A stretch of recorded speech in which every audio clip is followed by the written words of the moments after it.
Top Russian general assassinated by car bombed in Moscow. The bombing targeted Lieutenant General Fanil Sarvarov, head of the Operational Training Directorate of the Russian Armed Forces General Staff, and he died from his injuries. He was the third senior Russian military officer to be killed in a bombing this particular year of 2025. Okay, so ladies and gentlemen, now sit back, relax, and grab your tea, and make sure that you listened without any distractions, so that we can better understand how it actually was happened, who is actually behind this, where it actually took place. Okay, I want to make sure that I take my time and unfold everything here with you step by step, so that we can actually better understand this particular catastrophic incident, which is actually coming from Russia, specifically in Moscow. Okay, so ladies and gentlemen, let me also remind you that this is the third top military general from Russia who has actually been taken down this year of 2025. Okay, now before I actually dive in more, if I actually sign into this political community for the first time, guys, we actually want your massive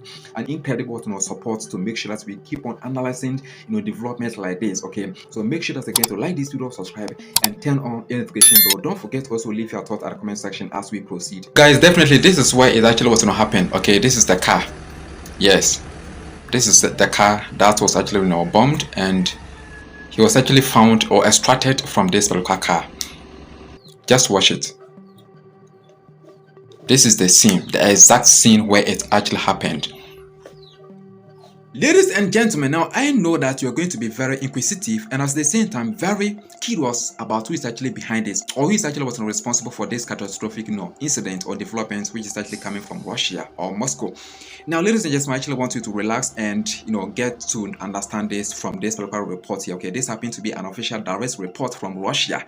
Yes, according to Rabbi in English, which happened to be a Russian English version community, news community. You understand me? So I actually want to read everything from here. Okay, this is not something that has actually been fabricated by me or someone else, but this is a direct official report which is actually going to expose the one who is actually responsible for this catastrophic and tragic development. Okay, now it actually says that before that, let me show you something here. Okay, you can see the cars and everything here. So this is not something like deceptive or also. Now understand the fact that, ladies and gentlemen, I strongly condemn this because it is not actually good at all. But you know what is actually happening between Russia and Ukraine. So who is actually behind this? Let's go on. Okay, now this report says that, I want to analyze it. Okay, it says that assassination attempts in Moscow.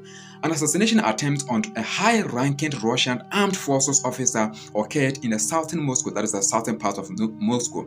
On the morning of December 22, a Kia Sorento was blown up in the courtyard of a building on Yasineva Street with Lieutenant General Fanil Sarvarov, head of operational training at the Russian General Staff, behind the wheel, which means that he was the one who was actually driving himself. He was actually shoving himself until this actually was not happening. But when or how did it actually was not happen?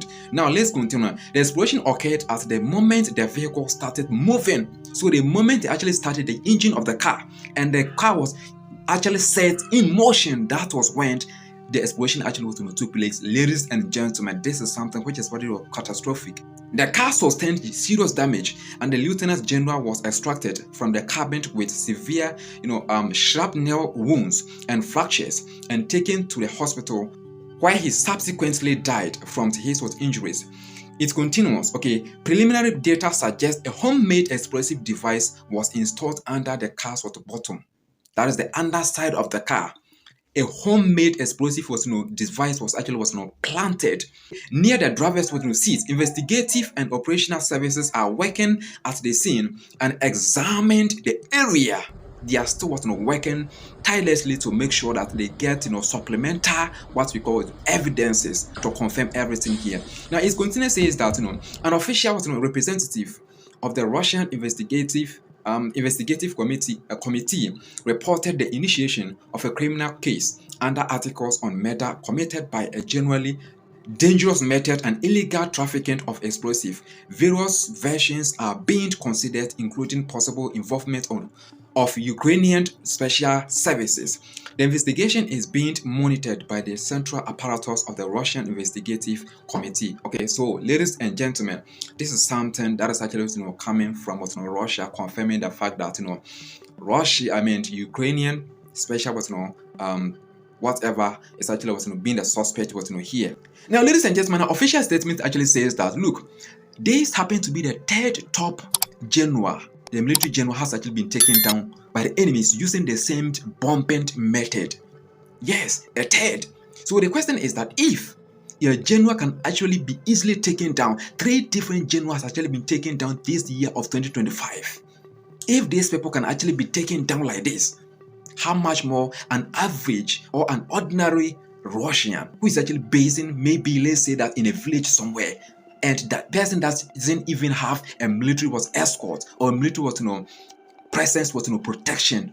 So if a high ranking personality, military personality like this can actually be taken down, and what actually worried me is that 3. The first one was actually taken down by the bombing method. The second one was also taken down by the bombing method, and the third one, which means that this particular method that the enemies actually was using against you is very effective, and they actually want to continue to do. So my suggestion to Russians, my suggestion is that if possible, Putin or presidents with Putin, please offer such high-ranking personalities in the military, offer them, let's say, a police or a military escort anywhere they go. When they actually alight from their car, maybe they want to go and peace or to do something somewhere, make sure that somebody will be at the car, protecting the car. You understand me? Protecting the car, monitoring the car, so that an enemy shouldn't come and make sure that he planned a homemade explosive device under the car or at the bottom of the car to cause this catastrophic or tragic incident once again. It is very alarming, it is very shocking, and sometimes it's become very scaring when masters that we think that they can actually protect us, their lives can be easily taken down secretly by the enemies like this. Ladies and gentlemen, this catastrophic development is something that you have to make sure that you condemn it. I wish this wouldn't actually happened, because Russia actually happened to be the best friend ever for Africa, and we love Russia. So Mr. Putin, dear Russians, if you're actually watching this particular video, I don't know, make sure that top high-ranking generals like this can be protected, so that they can also contribute their knowledge, their supplemental knowledge into the security system in Russia and in Africa. If Russia is actually 100% secured, we can also get secured. So, ladies and gentlemen, I strongly condemn this particular development from Russia. Okay, and be reminded that this video is for educational, documentary, scientific, and artistic purposes only. Okay, we do not actually promote violence.